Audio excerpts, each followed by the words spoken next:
Money basics for musicians, financial literacy 101. Let's talk about the things they should have taught you.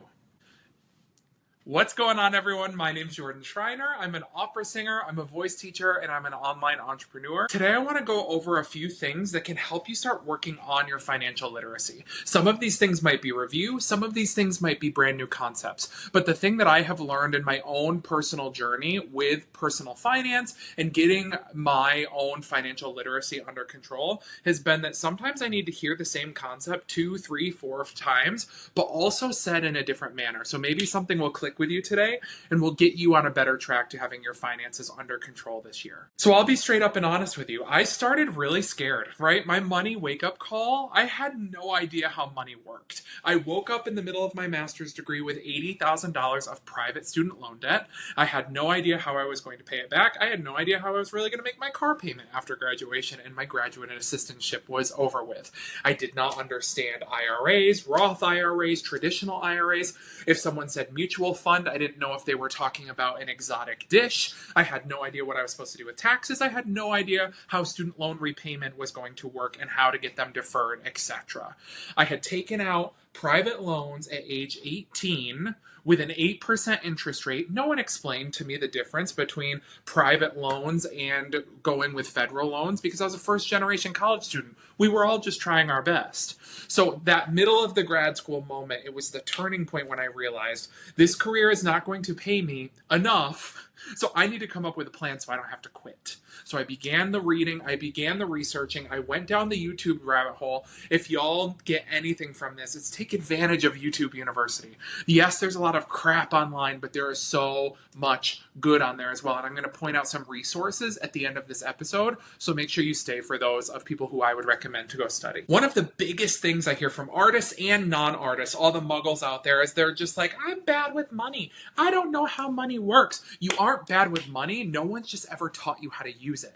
So I want to show you how to use your money as a tool rather than trying to just figure it out and survive every day. So I want to go over 3 concepts that I believe every artist needs to learn to have some sort of financial literacy. And then once you get these 3 things down, you can start going further on this journey. Number 1 is artists, but for everyone, is that we need to learn how to budget for an inconsistent income. So there are multiple different strategies when it comes to budgeting. You'll hear things called zero-based budgeting. You'll hear percentage-based budgeting. And what I like to do is to keep it simple in the beginning. And if you are looking to create a budget, I would recommend looking at a percentages-based budget because I think the zero-based budget can get confusing and it's also kind of difficult with the inconsistent income for a musician. So for example, these percentages will probably need to change and shift depending on what you need and what your current situation is based on your income, based on your debt, based on your savings goals. But let's take a random set of numbers. Let's say 50% is going towards all of your expenses.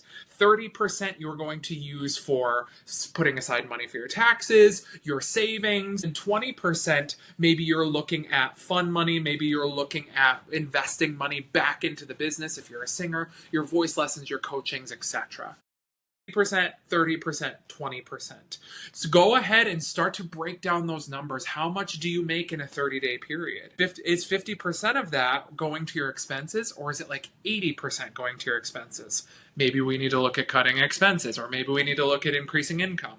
So if we can go through and set those numbers, we get a real life visual look on like, oh, I'm spending a lot here and I'm not using any money over here towards savings. It's just an opportunity for you to open your eyes. Then what you want to do is you want to take the average of your last 3 months' income and create a realistic budget on that. Because if you are a performer like me, you know that 1 month you might make $8,000 and the next month you might make 2. And then the third month you might make 3,500. So what is that average across those 3 months? And can you base a budget off of the low end of that so that you know you always have some cushion? Now, I want to give you an assignment for your budgeting. If this is something that's interesting to you, if you're like, oh my God, okay, I know I'm supposed to have a budget. I've never done it. I'm just like shooting in the dark here. What I want you to do is you're probably somewhat overwhelmed by the thought of budgeting, and that's okay. Before you even think about creating a budget, something I want you to do this week is just track every dollar you spend. This week, track your spending. Don't even worry about how much money you make this week. Just track your spending.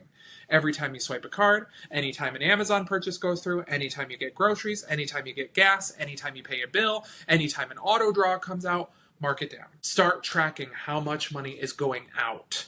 Then next week, what I want you to do is track how much is coming in. And what I want you to do is go through and follow that for 30 days so that you can zoom out and look at the data. Okay, this much money's coming in. This much money's going out. I'm spending more than I'm making. Oh my God, no wonder I'm broke. Or maybe you are doing a good job, but then you realize that you're not putting your money to work for you. You're not putting that money into a high yield savings account, or you haven't opened a Roth IRA, or you haven't started putting it into a savings account, etc. That way we can start to get our eyes on the numbers and just have a wake up call. And that's what we all need. So number one is really start looking at how you can budget for an inconsistent income. If you are on a variable income like the standard artist, or maybe you're in a traditional 9-to-5 and that might feel simpler for you to go through and do. The second concept I want every artist to understand, and I think it's more important than ever, is to develop an emergency fund. And these are one of those things that if you are, I'm not necessarily a Dave Ramsey fan, but I will say that the concept around an emergency fund is really important, and he was the first person I heard it from.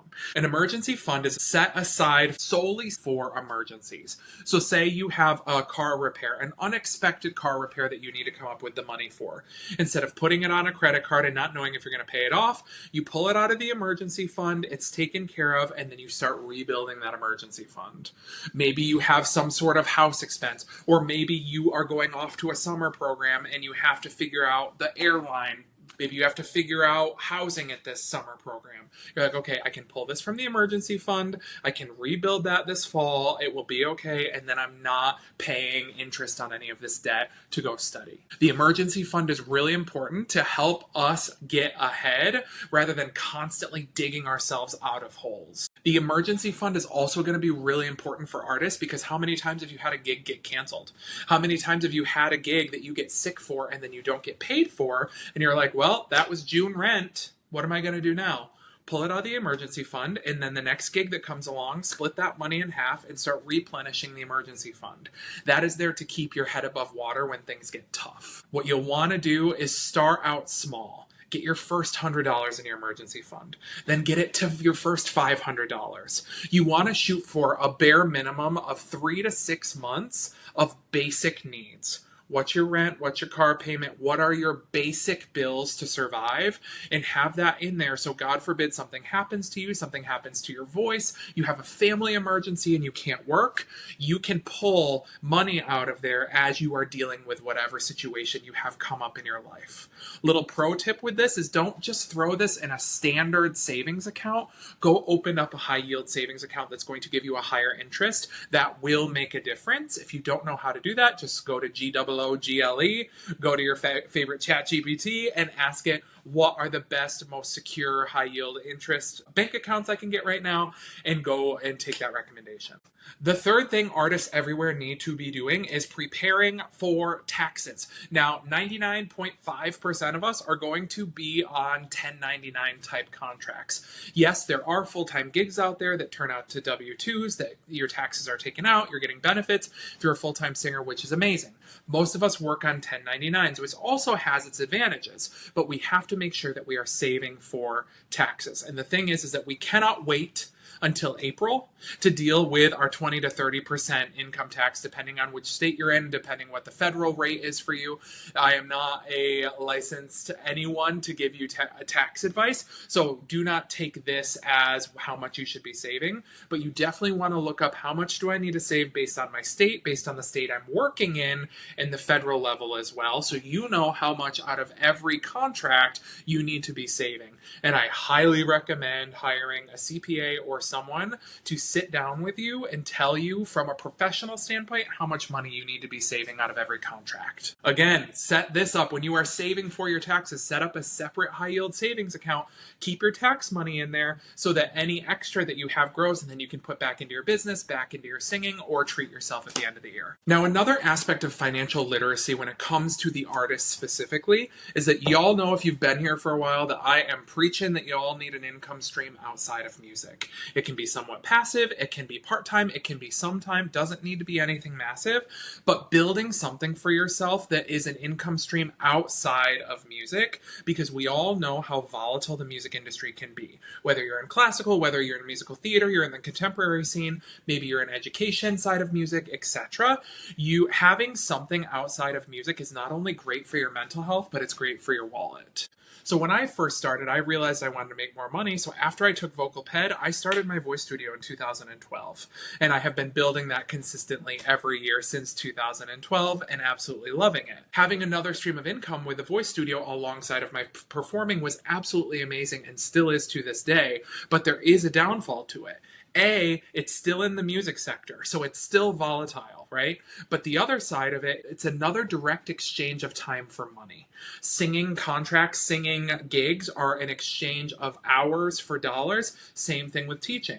So what I did is that I built a third stream of income outside of my music, outside of music in general, and I built an income stream in affiliate marketing. And that is the thing that has helped me pay off my $80,000 of student loan debt. That's the thing that stabilizes my income when, say, it's summer months and the teaching income is down because everyone's on vacation, everyone's trying to rest and recharge.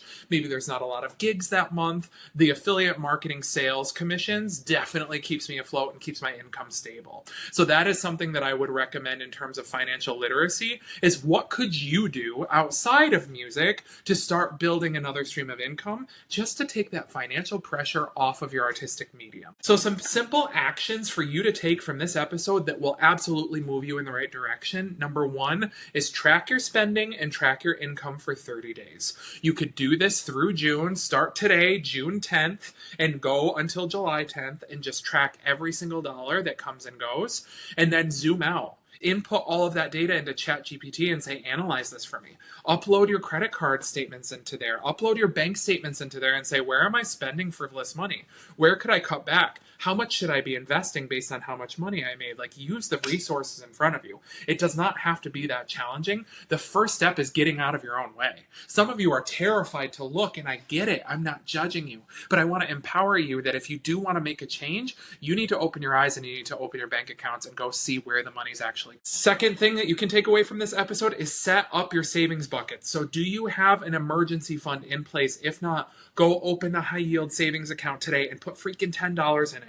Make a bold move, and then maybe you start putting $5 every weekend, or you go sing a funeral this week, you put $50 in there. How can you start building something so God forbid something happens, you have a little bit of cushion? Do you have a high yield savings account for your tax savings, for your gigs, for your 1099 contracts? Go get that set up this week. Do you have money set aside to reinvest back into your singing? Do you have money in a high yield savings account that is just for your artistic business, to get your website redone, to get your headshots redone, to get new recordings, to have a voice lesson this week, to have a coaching, etc.? What do you need, and how can you allocate that money specifically? And the third thing I wanted to give y'all is a couple resources to go look into if you are looking to chase after more financial literacy and get more knowledge so that you can do better. Number one is Tori Dunlap at her first 100K on all of the platforms. I really love her content. She's amazing. Go look her up. The other, I will also recommend a book. It's called I Will Teach You to Be Rich by Ramit Sethi. Incredible book. It sounds scammy. That is the point. He talks all about investing for the beginners. He talks about budgeting, etc. Highly recommend that book. That was one of the first resources that I got that really got me interested in personal finance. If this episode was helpful for you and open your mind to the thought that, like, personal finance isn't scary or it's not that complicated, I would love for you to do me a huge favor and share this to one of your artistic friends. Who needs this? Who doesn't have this exposure in their life that you could just open them up to being like, oh, I guess I should have an emergency fund. Maybe that's brand new information to them. Who could you share this with today to make an impact? I would love to know what your biggest takeaway was from this episode. If you could take a screenshot of your screen right now, put it in your Instagram stories and tag me with your biggest takeaway. You can find me on Instagram at JMSTenor. I would love to connect with each and every one of you who are listening to the podcast and hear what you're getting from this and see how I can further give back to you all. I hope you have an amazing week. Take care of yourselves. Stay happy, stay healthy, and I'll see you on the next episode.